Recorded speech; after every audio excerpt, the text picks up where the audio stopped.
Some guessed their numbers, others read them like pros and grow fast. The profit and loss statement isn't just paperwork, it's a roadmap to your business's health.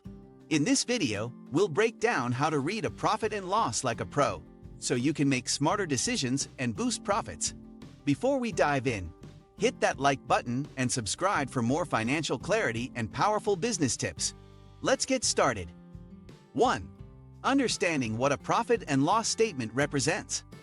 A profit and loss statement shows your business income, expenses, and profits over a set time.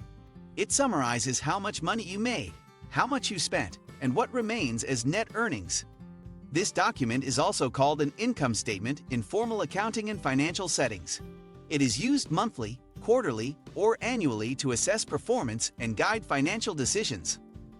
Unlike a balance sheet, it focuses only on revenues and expenses during a specific period. It helps investors, lenders, and owners evaluate how efficient and profitable a company is.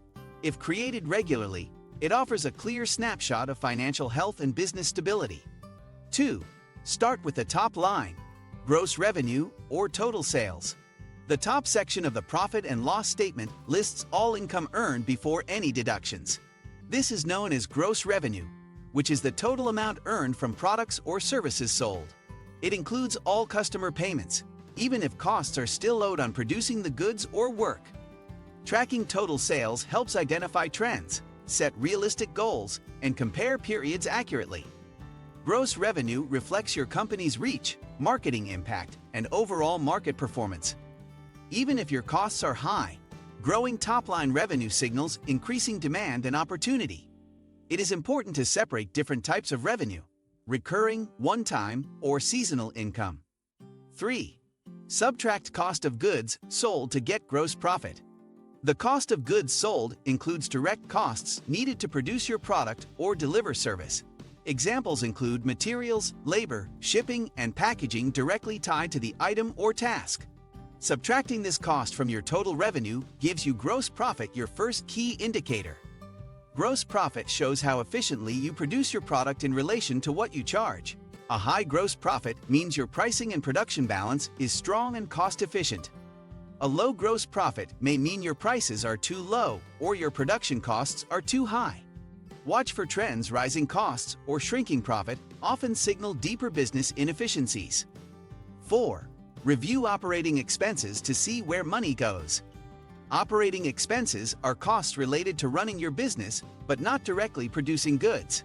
Examples include salaries, advertising, utilities, insurance, rent, and software subscriptions. These are subtracted from gross profit to reveal your operating income or operational margin. Keep a close eye on which categories grow faster than revenue. This signals cost inefficiency. High rent or payroll with flat revenue may point to unproductive staff or overpriced leases.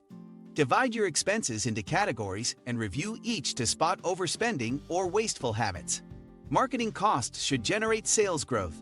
If they do not, that strategy must be reevaluated. 5. Examine operating profit or loss carefully. Operating profit shows how much money is left after paying all operating expenses from gross profit. It tells you whether your core business is profitable before taxes and other costs are added. A positive number means your business model works even without loans, grants, or investments. If your operating profit is negative, your business structure or pricing strategy may be flawed. This number is also called earnings before interest and taxes in many formal financial reports. It is used by analysts, investors, and lenders to assess a company's internal profitability. If this number grows steadily, your business is becoming more efficient and self-sustaining. 6. Account for interest, depreciation, and other costs. After operating profit, the statement includes non-operational expenses like loan interest or taxes. Depreciation represents the wear and tear of assets like machines or equipment over time. Amortization is the gradual cost of intangible assets such as patents or software rights.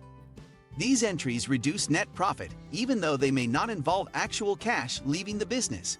Interest expenses show how much you are paying on loans, credit lines, or other borrowed funds. Excessive interest may indicate over-leverage and could threaten your company's financial future. These costs are important. They reveal financial decisions beyond basic operations and sales. 7. Evaluate net profit or net loss at the bottom. Net profit is what remains after all expenses, taxes, interest, and other costs have been deducted. This is the actual profit you can use for reinvestment, owner draws, savings, or paying dividends. If this number is consistently positive, your business is financially stable and growing well. A net loss means you are spending more than you are making. This must be corrected immediately. Do not confuse positive revenue with healthy profit. Net income is the most accurate indicator. A strong net profit margin means you are pricing well, managing costs, and scaling efficiently. Compare net profit over different periods to detect growth trends or economic slowdown impacts. 8. Spot trends and red flags with comparative analysis. One profit and loss statement offers a snapshot, but comparisons across time show meaningful trends. Analyze multiple statements to detect seasonality, growth, or declines in revenue or expenses. Look for consistent increases in profit or rising costs that outpace revenue growth over time. Sudden changes in margins or spending may point to changes in management, suppliers, or strategy. Year-over-year comparisons reveal if your business is scaling or falling behind market standards. Benchmarking against industry peers helps measure how well your company performs financially. Graph income, profit, and cost lines to visualize whether you are improving or deteriorating. 9. Customize profit and loss statements for better clarity. You can modify the statement format to match your business model and highlight key categories. Break down revenue by product, location, or service to understand which areas generate the most. Group expenses into logical categories that reveal what drives spending, like marketing or payroll. Detailed line items help detect hidden inefficiencies or over-reliance on a single revenue stream. Custom reports make it easier to present data to investors, partners, or stakeholders. They also help you zoom in on underperforming segments that may need revision or removal. If using software, create templates for monthly, quarterly, and annual profit and loss views. 10. Use the statement to make smart financial decisions. A profit and loss statement is not just paperwork, it is a decision-making tool for your future. Use it to decide when to raise prices, reduce costs, or pivot to more profitable offerings. It can guide when to hire, invest in new tools, or seek additional funding or partnerships. This document can inform goal setting, help set budgets, and align your strategy with outcomes. It should influence product development, marketing spend, and customer acquisition strategy. Never ignore what the statement tells you. It reveals truth regardless of emotion or optimism. Some ignore the numbers, others use them to scale smarter. What part of your profit and loss are you focusing on next? Let me know in the comments. And if this video helped you see your business finances in a whole new light, don't forget to like and subscribe for more real-world strategies, money tips, and tools to grow with confidence. More business mastery content coming soon.